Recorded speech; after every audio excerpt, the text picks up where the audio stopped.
Hey, gracious good morning to you, good people. It's your girl KB. You know what I do, and you know why I do it. It is Thursday morning. It's June 6th, and it's 2:39 in the a.m. I want to share something with you that just dropped into my spirit. I mean, just now, and I'm thinking more and more about it, and I know I'm going to ruminate on this all day. I need to say that. Had a conversation with somebody the other day, and we were just chit-chatting about various life experiences, and this brother went on to just I want to say praise a certain individual. I mean, he extolled somebody to a level of I want to say, if you study like different versions of mythology and theology, he extolled this brother to a level of a lesser god. Let me just put it like that: a lower god, small case G. And I'm listening, and I'm okay. Now, the particular individual that he was talking about is like, they're a good enough person. I wouldn't go so far as to the level that the person that I was having a conversation with was going. But, I like the person that he was giving all these kudos to, these, all these accolades, laurel wreaths, and yeah. It's like, okay.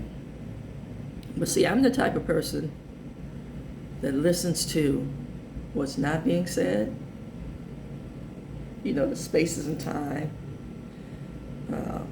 noticing the filtering of the words and the placement of the words. So as they were going on and giving virtue, and it's like that introduction in some churches, first giving honor to God, the pastor, and then they go on and name the hierarchy or the levels of, positioning within the church. Yeah, I was thinking in those, in that context and those terms. And again, I listen for what's not being said, the spaces, how it's being filtered, how it's being framed. And, if you learn to listen,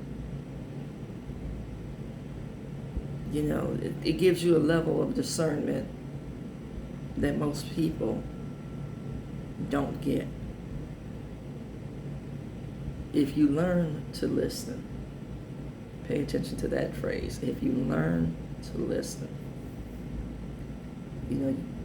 when you develop that skill, you understand how God moves. Again, because you learn to hear what's not being said. You learn to listen by way of the Spirit and discernment.